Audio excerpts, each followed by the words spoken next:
Geriatric twink Owen Jones continues to fabricate nonsense against those who criticise nonsense. Today he made a very vicious and some would say defamatory video against me with all kinds of malarkey impugning my character. At various stages of the video he described me as an Australian oddball, a heinous monster, a moron who if his IQ was a few points lower, we'd need to water him daily. Which does not even make sense considering I am not a plant. This is not even the worst of the abuse, my friends. He purposely uses an old newspaper headline to insinuate that I was a terrorist responsible for a bomb threat against the London Chinese embassy.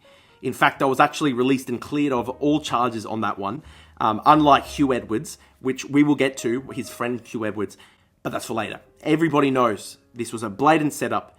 I'm completely innocent of everything that I was accused of. He even accuses me of trying to raise money to build a life-size cheese statue of him pissing in his own mouth. This one is actually true, but it's a funny joke. We're trying to talk to the sculptures now to make the dream into a reality. Owen even insinuates in his video that I am far right, that my goal was to try and get him killed by neo-Nazis. Perhaps worst of all, he used a terrible photo of me from a horrible angle which was taken months before I successfully began using Munjaro, which is very shameful of him. So you may be asking, why this golden shower of abuse against me, this young, quiet, humble Australian Cypriot of unimpeachable character and fair sense? How dare I besmirch the honour of this gallant young twink knight, Owen Jones, the defender of such respected figures as Bashar al-Assad and now convicted sex offender Hugh Edwards. That's right, folks, Owen has form in this area. Back in 2023, he accused The Sun of trying to destroy Hugh Edwards' life with, quote, false claims of illegality involving a minor. He pronounced, "We now know there was no criminality. The Sun have driven a vulnerable man into medical care." Hugh was ultimately convicted and placed on the sex offenders registry in September 2024. Unlucky on that one, Owen, but we all go wrong every now and then. We all sometimes defend these horrible people. So yes, how dare I besmirch the honour of the aged twink, the noble aged knight of Sheffield, Owen Jones, the geriatric water carrier for any and every criminal coalition on earth. Bashar al-Assad, Hamas, Corbyn, George Galloway, Hugh Edwards, the child rapist of Rochdale.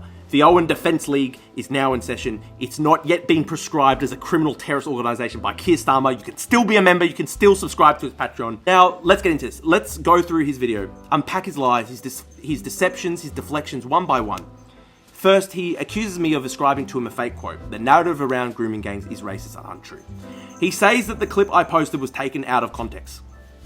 But here's the funny thing. When you watch the video in full context, he's indeed making the exact argument that I summarise. It is actually worse when you consider the full context, Owen. His argument is literally this: the media and political narrative around grooming gangs is racist and untrue. He goes on to make this exact point in this new video with about 5 minutes of exposition. Now, this is what Owen does. He carries water and then he muddies it. He tries to get into a discussion of race crime statistics, which is surprising new territory for Owen Jones, to say the least. It's a midlife Damascene conversion, folks. He's about to pull out the skull measurement calipers and just measure people, race crime statistics. This is Owen Jones now.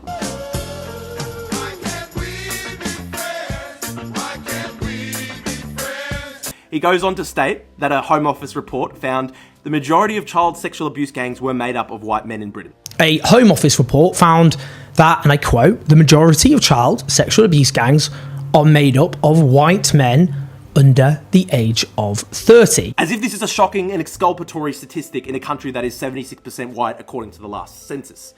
I just find it very interesting and questionable that Owen decides to bring up race crime statistics whenever anybody wants to talk about Rochdale, Rotherham, Telford, these towns where terrible atrocities took place, and they were primarily carried out by British Pakistani men.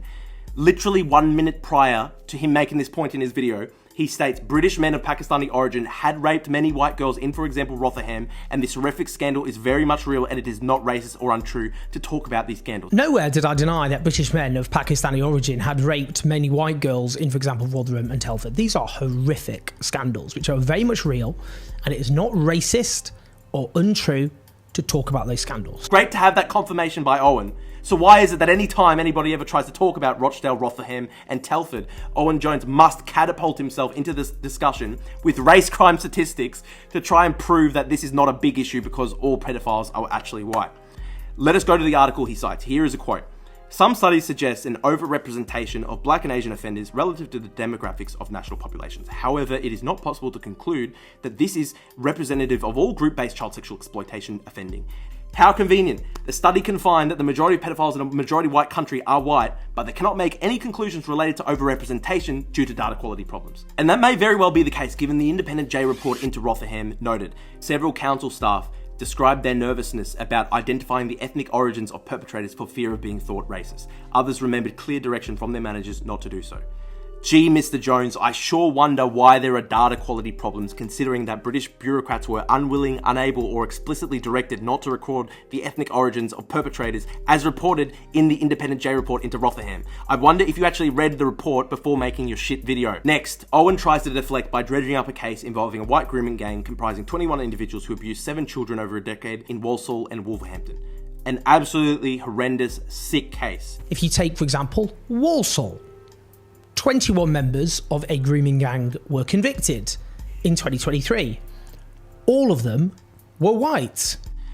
Rochdale unfortunately took place on a horrifically larger industrial scale, orders of magnitude larger. The independent J inquiry found that child sex abuse took place as part of a highly organised conspiracy involving hundreds of men and thousands of victims. Just take the first line in the executive inquiry. No one knows the true scale of child sex exploitation in Rotherham over the years. Our conservative estimate is that approximately 1,400 children were sexually exploited over the full inquiry period from 1997 to 2013. So we are talking about abuse on a gigantic industrial scale. People in the community had to have known about it, but nothing was ever done to stop it. How does Owen Jones explain this in his video? Owen suggests that the Rochdale mass child rape crisis only occurred because Pakistani men were involved in the nighttime service economy as the owners of takeout shops and taxis. That's not to say that there aren't specific factors at play in specific criminal scandals. In Rotherham, Telford, Rochdale, the men responsible for hideous child sexual exploitation use their position in the nighttime economy. We're talking taxi drivers, we're talking takeaway shops, which gave them access to often deeply vulnerable children at night. And these sectors in these areas tend to be dominated by British men of Pakistani origin. So to Owen, this is merely a crime of circumstance and opportunity. An organised gang comprising hundreds of different men abusing thousands of children over a decade or more, and this is all simply a crime of circumstance and opportunity. It defies belief. The independent J report makes clear that the 1,400 victims estimate is the conservative estimate. Nobody knows just how many thousands of young girls were raped and abused in Rotherham. But if you were to watch Owen's video, you would come away thinking that this was all simply a crime of opportunity because some Pakistani blokes own taxis. Listen to Owen here. Quote, "They owned takeaway shops which gave them access to often deeply vulnerable children at night, and these sectors in these areas tend to be dominated by British men of Pakistani origin. So why were the children targeted predominantly white? It doesn't logically follow according to Owen's reasoning, which is that this was simply a crime of opportunity and circumstance. Could there have been racial elements motivating these crimes? Could these be considered hate crimes? Let's consider the statements made by Shabir Ahmed in court, the ringleader of the Pakistani men convicted of mass child rape in Rochdale. Quote, "We are the supreme race, not these white bitches. White people trained those girls to be so much advanced in sex."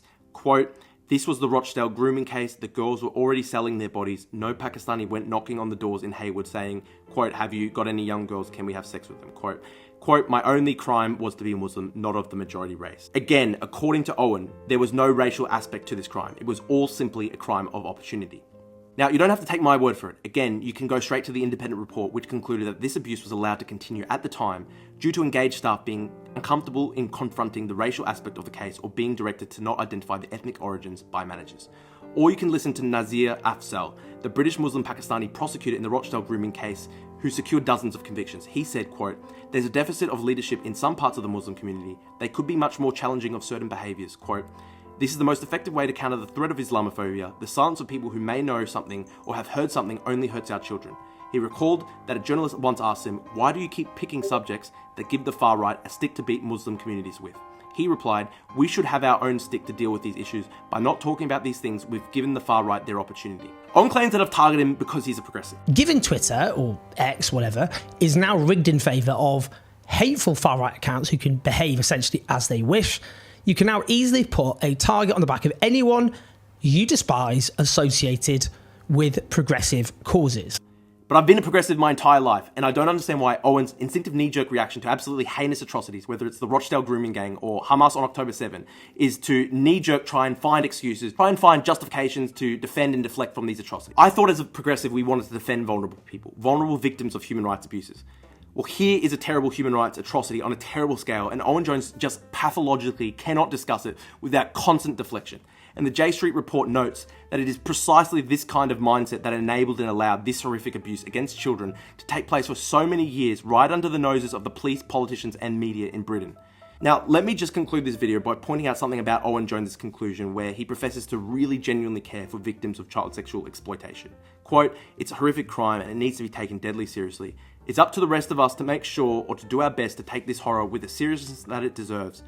Please like and subscribe." And it needs to be taken desperately seriously. It's up to the rest of us to make sure or to do our best to take this horror with the seriousness that it deserves. Please like and subscribe, leave your thoughts, leave your comments. Help us as ever. So serious. Thank you, Owen. Thank you always for your contribution to the public debate.